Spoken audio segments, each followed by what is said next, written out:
bab selanjutnya. Bab kedua.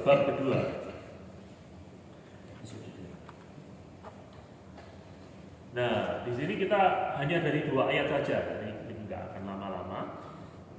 Roma pasal 1 ayat 16 sampai dengan 17.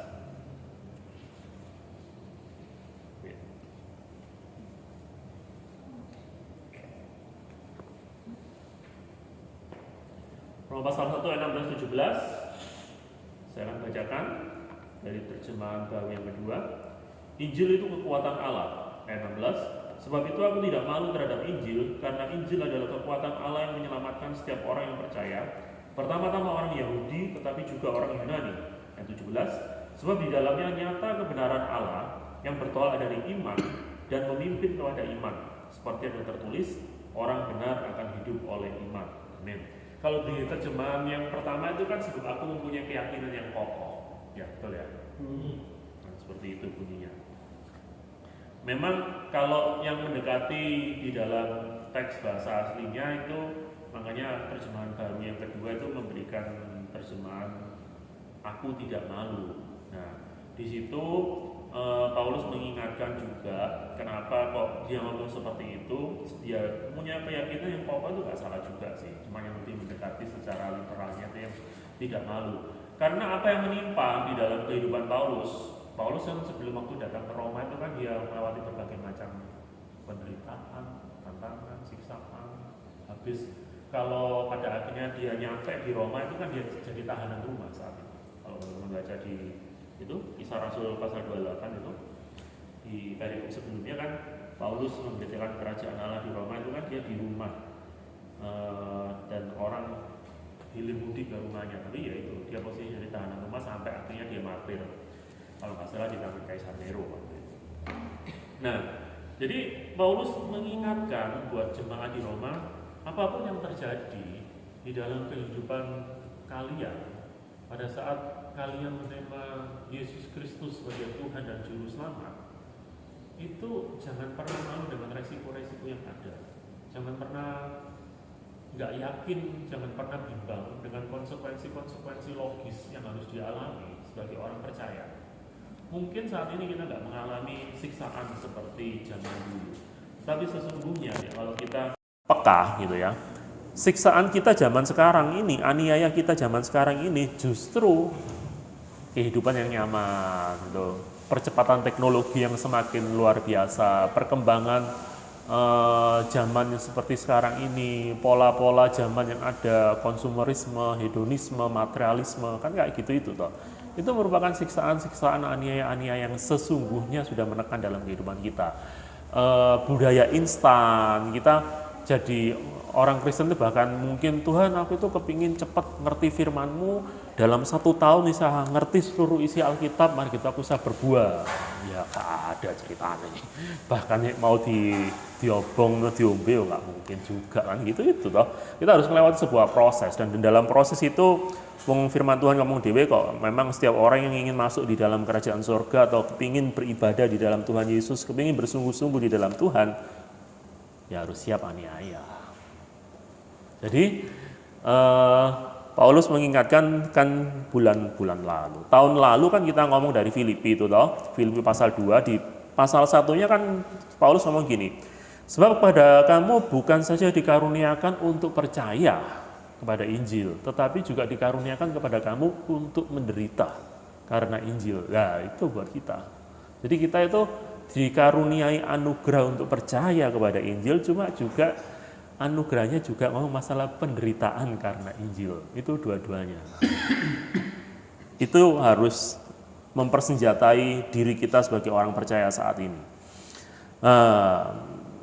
Saya tulis di situ teman-teman, yaitu Paulus menegaskan seperti itu. Terus Injil itu bukan cuma sekedar perpindahan posisi gitu ya, mati, hidup, berdosa, kudus, itu tiket masuk dari yang dulunya nggak punya tiket surga, kira dari neraka ke surga. Enggak. Injil itu adalah pusat kehidupan kita sebagai orang percaya, inti kehidupan kita sebagai orang percaya. Sebab kita sebagai orang Kristen dari awal pertengahan sampai akhir kita itu butuh Injil terus. Nah cuma ya saya setuju kan nggak mungkin masa khotbah itu ngomong Injil terus, ya itu nanti perkembangannya itu selalu ada, tetapi dasarnya itu kita harus kuat. Nah, bagaimana kita sebagai umat Tuhan saat ini? Kira-kira menurut teman-teman piye? Apakah ya kita semua yang ada di sini atau kita mengenal teman-teman kita yang lain di luaran sana, apakah sudah betul mengerti tentang Injil Kristus, memahami apa itu sedikit kebenaran Allah, atau bahkan mungkin mulai kecampur dengan namanya Injil perbuatan? Karena imanku, karena ketekunanku, karena komitmenku, karena doa-doaku. Ya. Apakah doa-doa kita yang terjawab itu karena kita itu tekun terus mendoakan sehingga doa kita terjawab? Itu kan harusnya kan jadi bahan pemikiran. Kalau memang itu tergantung kepada ketekunan kita, berarti Tuhan itu kan bukan Tuhan yang berdaulat, bukan Tuhan yang betul-betul Tuhan yang punya kuasa, karena dipengaruhi oleh ketekunan kita. Gitu. Kan jawaban doa itu bukan semata-mata, bukan cuma semata-mata, bukan terletak pada ketekunan kita seharusnya, tetapi memang terletak pada kebaikan Tuhan. Begitu juga Injil ini kita diselamatkan bukan karena aku memilih untuk percaya. Bahkan kita bisa percaya pun itu kan anugerah. Kalau nggak salah waktu itu ngomong-ngomong sama Yogi kan seperti itu. Bahkan kita untuk bisa percaya pun itu anugerah. Bahkan iman yang kita punyai itu pemberian Allah. Jadi tidak ada andil sedikit pun dalam kehidupan kita sebagai orang percaya. Kalau ada orang ngomong, ya karena aku memilih, karena free will. Ya free will itu pun juga lihat-lihat. Manusia karena free will-nya, nature itu apa? Sifat alami manusia. Kalau nuruti free will, kita itu kepingin itu yang enak-enak loh. Kepinginnya sesuatu yang pokok mengenakkan daging kita, mengenakkan nafsu kita, mengenakkan keinginan kita, nuruti semuanya itu. Jadi kecenderungan free will kita, kehendak bebas kita, itu nggak mungkin sesuatu hal yang baik, mesti sesuatu hal yang jelek. Maka dari itu, Injil itu mengingatkan kita selalu bahwa kita perlu Tuhan setiap saat, setiap waktu. Dan kalaupun kita bisa berbuat baik, itu karena Tuhan. Oke, poin pentingnya ada 3. Oke. Konsekuensi logisnya juga ada 3.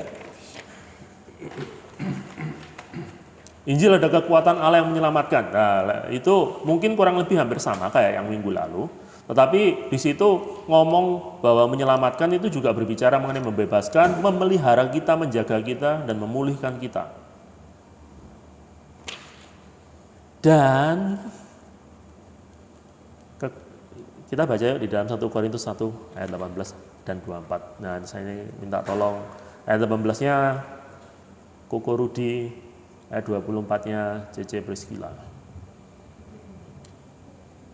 1 Korintus 1 ayat 18 dan 24. 1 Korintus.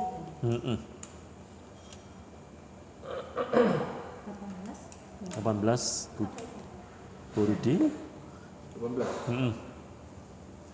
2 Korintus 1 ayat 18. Yep.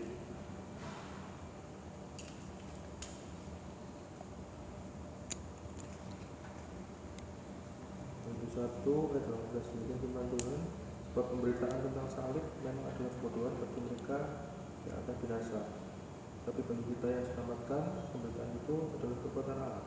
Ya, ayat 24. Tetapi untuk mereka yang dipanggil, baik orang Yahudi maupun orang bukan Yahudi, Kristus adalah kekuatan Allah dan hikmat Allah. Nah, jadi di situ kita bisa melihat bahwa yang dimaksud kekuatan Allah itu ngomong mengenai bagaimana Kristus melakukan, di mana Dia sebagai yang mengeksekusi rencana penebusan itu, rencana keselamatan itu buat setiap umat manusia. Ya Bapa yang merencanakan, Kristus Putra yang mengeksekusi, nanti kita ngomong Roh Kudus yang berperan mengawal dari awal sampai akhir.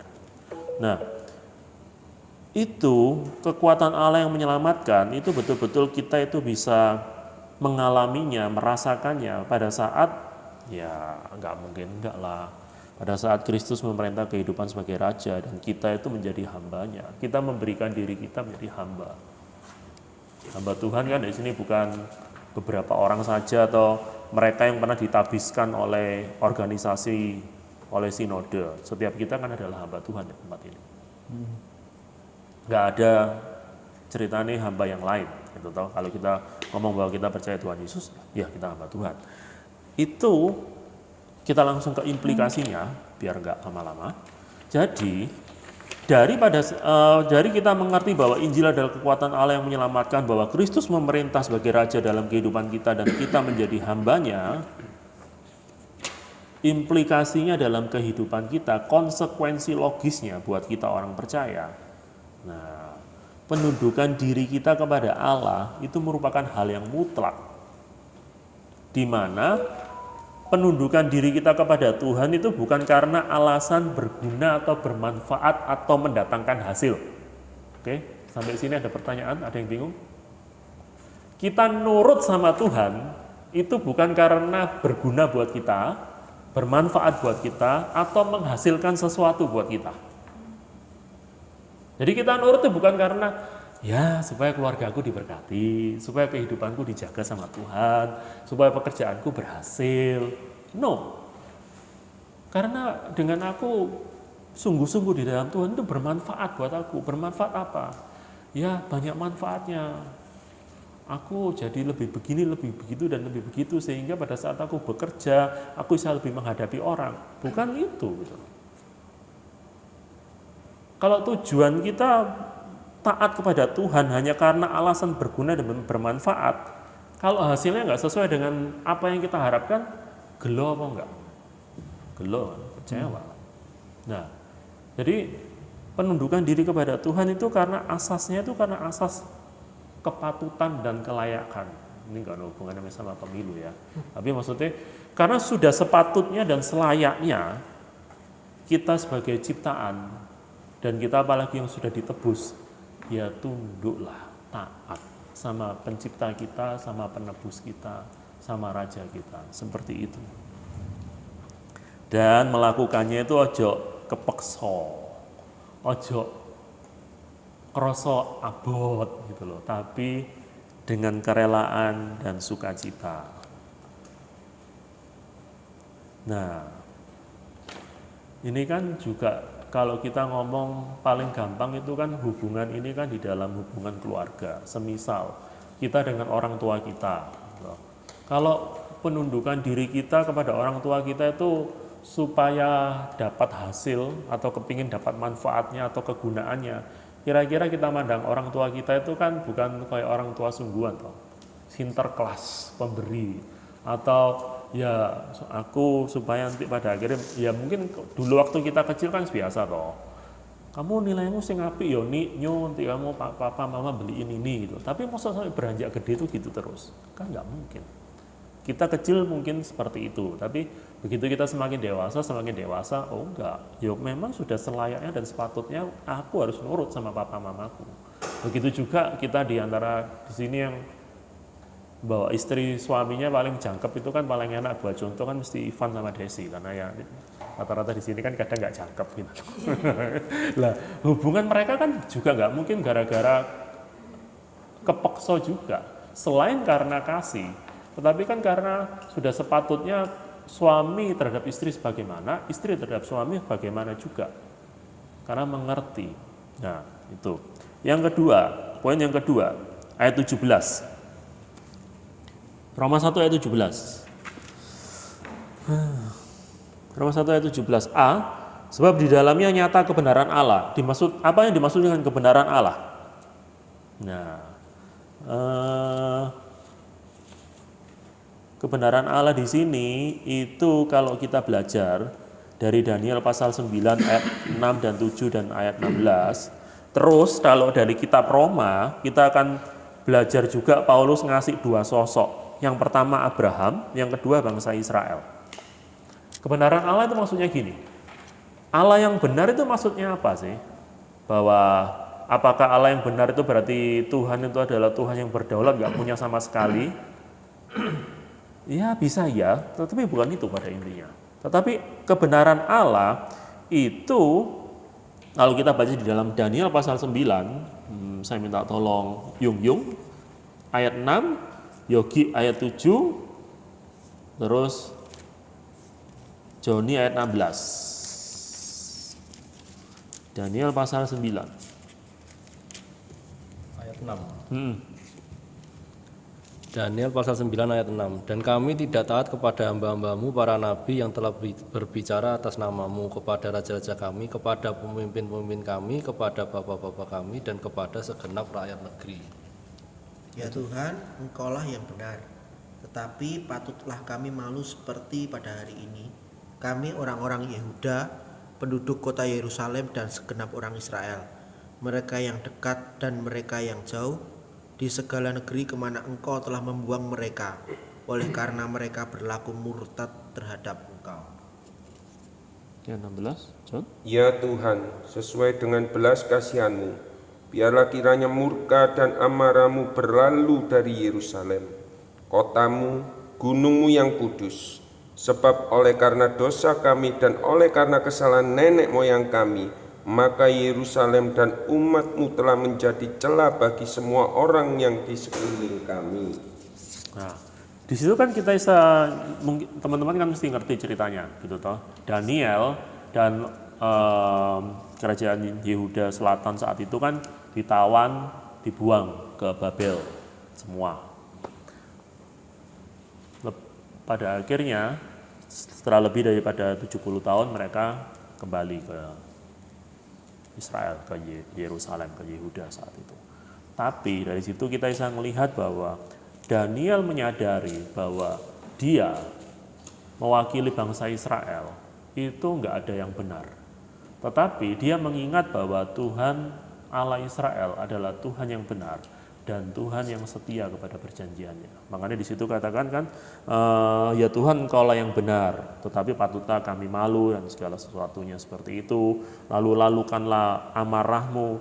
Jadi Daniel memegang perjanjian yang Tuhan buat terhadap bangsa Israel. Kita ingat perjanjian Tuhan itu dimulai dari sejak yang di sini yang pernah belajar Airbus, sejak awal penciptaan diteguhkan lagi lewat Nuh, diteguhkan lagi lewat Abraham, sampai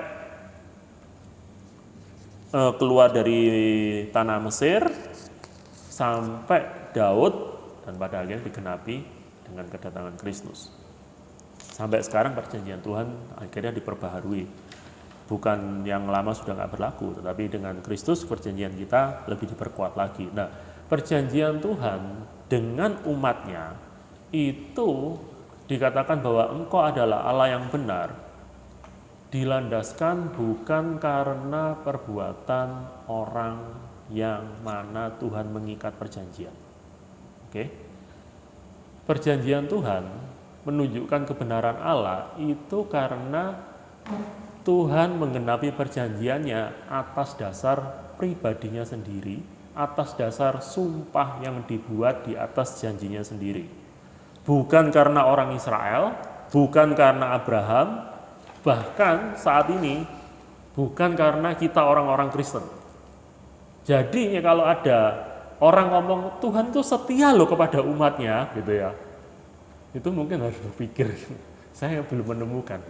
Tapi Tuhan itu setia kepada perjanjiannya. 2 Timotius 2 ayat 11. Tapi di ayat 10 nanti jangan sampai kita memaknai 2 Timotius ini dengan salah juga. Hati-hati. Saya minta tolong 2 Timotius 2 ayat 13 langsung aja. 12 dan 13. 12 dan 13. 12 langsung. Ivan. 2 Timotius 2 ayat 12, jika kita bertekun, kita pun akan ikut memerintah bersama dengan dia. Jika kita menyangkal dia, dia pun akan menyangkal kita. 13, jika kita tidak setia, dia tetap setia, karena dia tidak dapat menyangkal dirinya. Nah, ini kan seringkali disalah mengerti toh. Oh, dia tetap setia kok, karena dia tidak dapat menyangkal dirinya. Jadi kadang ya kalau orang-orang Kristen nggak setia nggak masalah. Loh, ayat atasnya ngomongnya apa? Kan gitu toh. Ayat atasnya kan ngomong jika kita menyangkal dia, dia pun akan menyangkal kita. Jadi ngomong masalah dia tidak dapat menyangkal dirinya, itu Tuhan itu setia dengan perjanjian yang dia buat. Bukan setia terhadap orang-orangnya. Jadi dalam hal ini ya bukan berarti Tuhan itu nggak mengasihi dan setia terhadap kita. Maksudnya dalam yang perlu diingatkan apa ya? Kita jadi orang Kristen itu aja kegeeran. Ojo kegeeran seolah-olah Tuhan itu suayang banget karena pribadi kita, karena manusianya, karena diri kitanya. Tuhan setia sama perjanjiannya itu karena manusianya. Oh no way. Ya Tuhan lihat manusianya ya mungkin ya nggak masuk hitungan kata ya. Abraham setianya di mana? Pada saat dia diberi perjanjian di awal Kejadian pasal piro itu? 12 gitu toh. Nggak suwi moro-moro sama istrinya nggak ngakoni dan selamat. 2 kali masih sama. Pada saat diteguhkan lagi sama Tuhan tentang keturunan, tiba-tiba dia melakukan tindakan heroik gitu toh. Dikasih sama Sarai istrinya, sudah ambil aja Hagar jadi istrimu, dari dia akan melahirkan anak. Nah, tindakan heroiknya dia tapi kan nggak sesuai sama Tuhan, nggak setia dengan perjanjiannya, tapi Tuhan tetap setia. Jadi ketidaksetiaan Abraham itu tidak meng-cancel atau menggagalkan atau menganulir perjanjian yang Tuhan buat. Begitu juga ya teman-teman dibaca Roma pasal 9-11, ketidaksetiaan Israel itu tidak pernah sekalipun menggagalkan rencana Tuhan.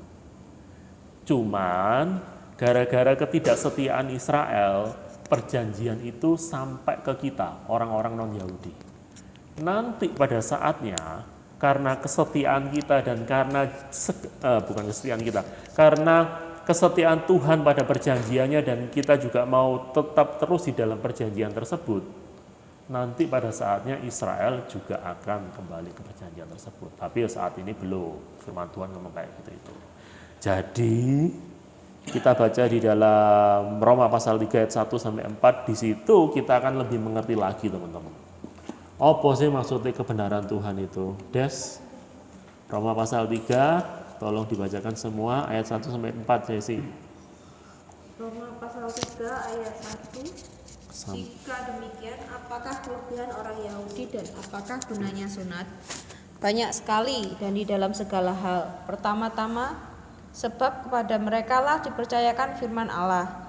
Jadi, bagaimana jika di antara mereka ada yang tidak setia? Dapatkah ketidaksetiaan itu membatalkan kesetiaan Allah?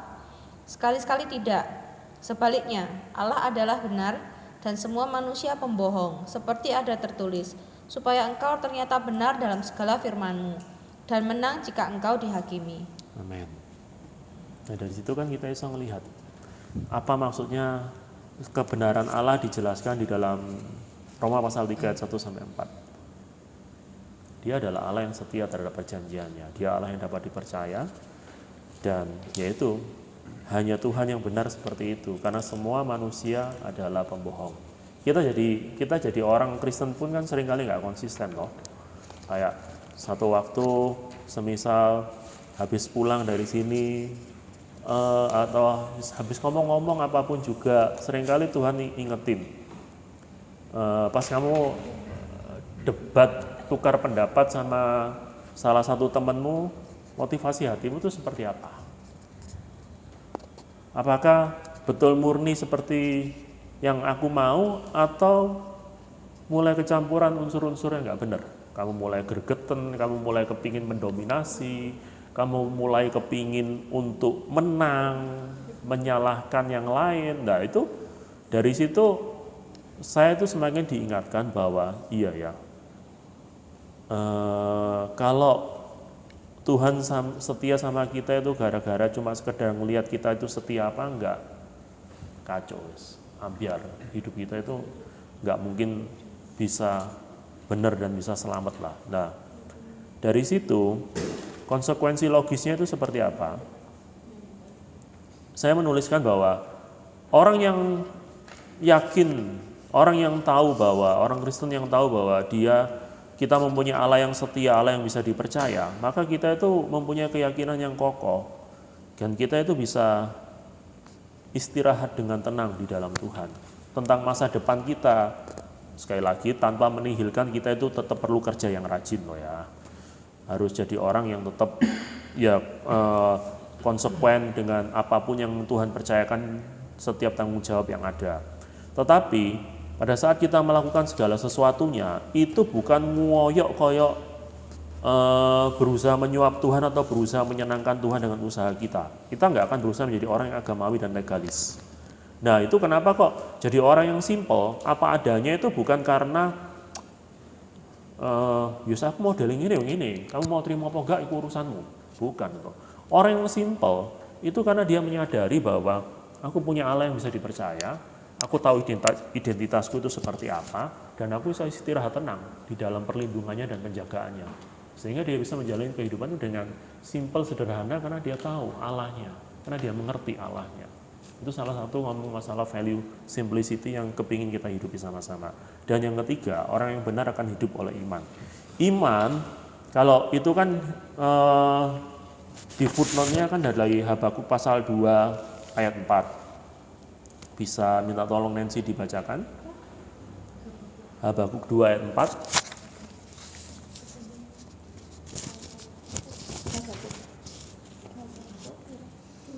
Habakuk 2 ayat 4 itu kan nih kita baca kan ada sedikit editing dari Roma 1 ayat 17b-nya. Ya. Habakuk 2 ayat 4. Sesungguhnya orang yang membusungkan dada tidak lurus hatinya, tetapi orang yang benar itu akan hidup oleh percayanya. Nah, ada oleh percayanya. Berarti percayanya siapa itu? Orangnya kan, ya. Tapi di Roma 1 ayat 17 orang benar akan hidup oleh iman atau percaya. Cuman itu toh, nggak ada oleh imannya atau percayanya. Maksudnya apa? Kenapa kok Paulus mengedit dari Habakuk pasal 2 ayat 4 itu? Karena Paulus menyadari bahwa iman seseorang oleh imannya orang itu, dia tidak akan pernah bisa hidup atau dia tidak akan pernah bisa selamat. Makanya Paulus mengedit di situ. Nah, saya menjelaskan di situ. Mungkin lupa di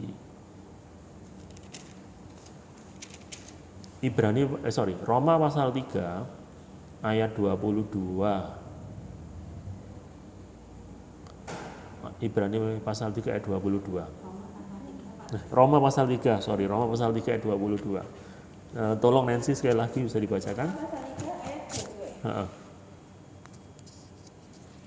Roma pasal 3 ayat 22, yaitu kebenaran Allah karena iman dalam Yesus Kristus bagi semua orang yang percaya, sebab tidak ada perbedaan.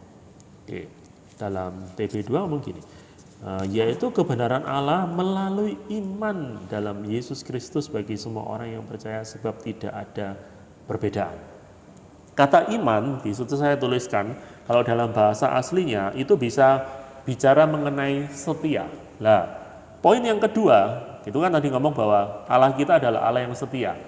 Jadi, poin iman kita itu dimulai dari Allah yang setia kepada perjanjiannya.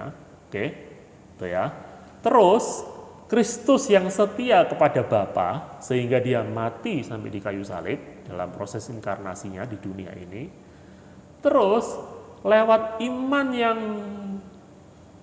melalui kedua kesetiaan itu dan Roh Kudus yang memberikan di dalam diri setiap umatnya, di dalam kita orang-orang percaya, dia setia ngawal terus sehingga iman yang kita punya itu mulainya bukan dari iman kita atau kesetiaan. Kita ngomong masalah kesetiaan itu dari kesetiaan Tuhan terhadap perjanjiannya, kesetiaan Kristus terhadap Bapa, sehingga pada akhirnya kita ngomong orang benar akan hidup oleh iman.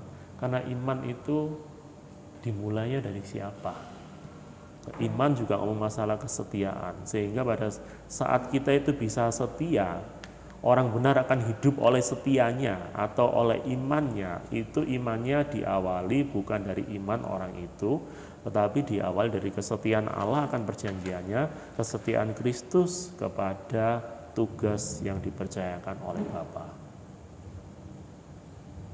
Ibrani 6 ayat 13-18. Ini cuma agak sedikit ngetrek gitu ya teman-teman ya. Cuman saya ingin menunjukkan bahwa lewat pribadi Tuhan, kenapa sih Tuhan itu bisa dipercaya? Yok, tolong Yok. Ibrani 6 ayat 13 dan 18.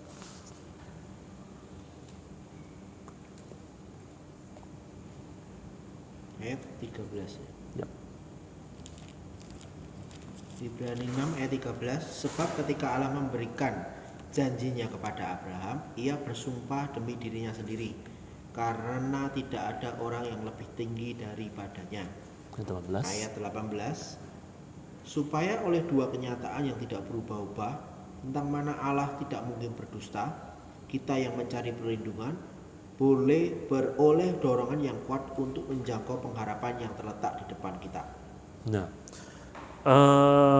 dari ayat ini dan apa hubungannya dengan Roma 1 ayat 17b, orang benar akan hidup oleh iman, bahwa karena kesetiaan Tuhan itu, lewat kesetiaan Tuhan poin 2 tadi juga ada hubungannya, maka kita bisa memperoleh iman yang seperti di mana lewat iman itu kita bisa beroleh selamat. Karena itu kan di situ jelas dikatakan bahwa janji itu diperkuat dengan sumpah.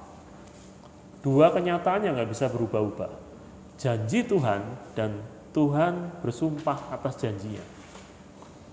Kalau dari ini saya nggak tahu ya. Pada saat saya belajar lagi, ternyata seperti itu. Beberapa tahun yang lampau saya kurang mengerti tentang Ibrani 6 ayat 13 dan 18. Tapi pada saat baca dari Roma dan beberapa surat-surat Paulus yang lain dan ketemu di Ibrani pasal 6 itu buat saya secara pribadi menemukan kebenaran lewat firman ini semakin menguatkan bahwa kebenaran yang kita punya di dalam Tuhan, iman yang kita punya di dalam Tuhan itu sepenuhnya dikerjakan oleh Tuhan karena Dia adalah Allah yang setia dan Dia bersumpah di dalam janjinya tersebut. Lewat sebuah kebenaran yang seperti itu, seharusnya cinglinya, konsekuensi logisnya, kita itu betul-betul mempunyai keyakinan yang sangat kokoh. Apapun juga yang terjadi, kita bisa takut, wajar namanya manusia.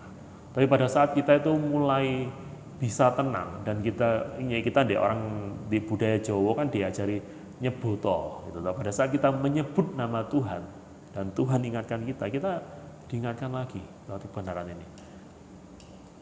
Aku adalah Allah yang setia dan janjiku itu bukan cuma sekedar janji, tapi karena aku bersumpah di atas janjiku. Nah, lewat hal-hal yang seperti itu, seharusnya pada akhirnya konsekuensi logisnya yang dibawa yang terakhir. Kita itu jadi orang Kristen itu punya komitmen penuh untuk hidup setia di dalam kebenaran, sehingga kita bisa menjadi garam dan terang dunia bagi kemuliaan Tuhan. Karena kita yakin bahwa Dia terus-menerus menyempurnakan diri kita. Pada akhirnya, karena Allah kita bisa dipercaya, trustworthy, kita bisa jadi juga orang yang dipercaya juga, trustworthy. Paling gampang dari semua ngomong masalah covenant dan Allah yang setia terhadap perjanjian, sekali lagi, zaman modern saat ini tetap suami istri yang masih tinggal ngomong masalah covenant. Antara kita suami istri, kan dulu kita ingat waktu sumpah, sehat dan sakit, susah dan senang, terus apa lagi? Berkelimpahan atau berkekurangan, suka dan dalam duka. Tapi katane anak-anak sekarang itu janji komitmen nikah yang seperti itu kurang enak. Ya masa enak atau kaya dan miskin, suka dan duka, sehat dan sakit gitu. Cukup ngomong, ya saya mencintai, saya mau berkomitmen kepada kamu, titik. Ada beberapa, kalau nggak salah ada beberapa frase-frase yang mulai dihilangkan. Mungkin di Indonesia belum ya, di Barat itu nggak salah sudah mulai, aku dengar itu mulai sudah ada yang sedikit kata-kata itunya dihilangkan. Makanya kan ya kita harapkan sih seharusnya gitu ya. Tapi ternyata banyak anak-anak Tuhan yang mulai terjebak juga dengan prinsip dunia gitu toh. Banyak juga yang kita lihat orang-orang Kristen pada saat mereka melakukan pernikahan, komitmen janji nikah, ternyata di belakangnya kan juga sudah ada namanya malaikat. Bukan malaikat toh. Iya, aku dulu divisi malaikat. Bukan, klausul. Perjanjian pranikah. Ada gonoginia. Iya kan? Sekarang kan usum kayak bukan usum loh. Kalau perjanjian pranikah itu urusan dengan perpajakan itu. Tetapi kan seharusnya pada saat orang sudah menyiapkan untuk kalau ada apa-apa ya harus dipisahkan gitu ya. Gonogininya itu harus diklarifikasi di depan. Sadar atau nggak sadar? Di dalam alam bawah sadar orang tersebut itu sudah menyiapkan gini. Misalnya pisah, liven gitu ya. Aku nggak ribet. Memang kelihatannya wise loh, kelihatannya bijak, sedia parasut sebelum terjadi kecelakaan. Tapi apakah itu? Dan misalnya kita ngomong terhadap perjanjian yang Tuhan buat, apakah Tuhan sudah buat pada saat dia membuat perjanjian tersebut itu dia juga sudah mikir gonogininya? Apakah Tuhan nggak ngerti bahwa orang Israel dan saat ini bahkan orang Kristen itu setianya itu nggak mungkin konsisten? Tahu loh. Tapi kan Tuhan nggak mikir sedetik pun, sekecil apapun juga untuk mempersiapkan hal tersebut. Lah kita itu kan banyak orang Kristen saat ini kan mulai masalah covenant itu sudah ya nggak tahu ya. Kan dia Yesus saya Joko. Hah? Ya kan dia Yesus saya Joko. Kamu ngomong gitu. Bukan pasti alasannya orang ada yang ngomong gitu. Dia kan Tuhan, aku kan manusia. Gitu. Seperti itu kan itu alasannya. Alasannya iya toh. Maksudnya pembenaran seperti itu toh.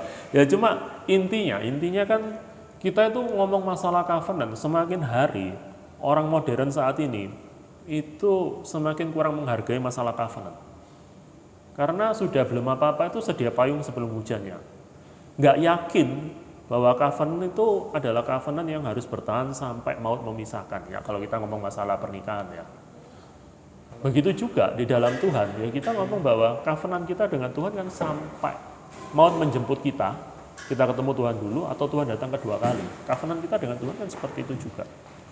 Nah, ya itu sih seharusnya pada saat kita mengerti Injil kita itu mengerti bahwa covenant kita dengan Tuhan itu didasari atas kesetiaan Dia sehingga ya bagaimanalah kita sebagai anak-anak Tuhan dengan menyadari hal tersebut konsekuensi logisnya itu seperti apa. Itu sih ya paling gampang contohnya covenantnya itu di suami istri. Oke, ada yang mau ditanyakan terutama ladies?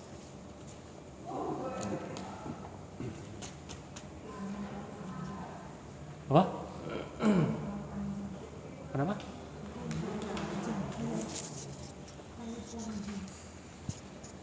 Enggak terlalu panjang sih sama kayak minggu kemarin, tapi kali ini agak ngerong loh. Minggu kemarin bisa terbang, sekarang ngerong.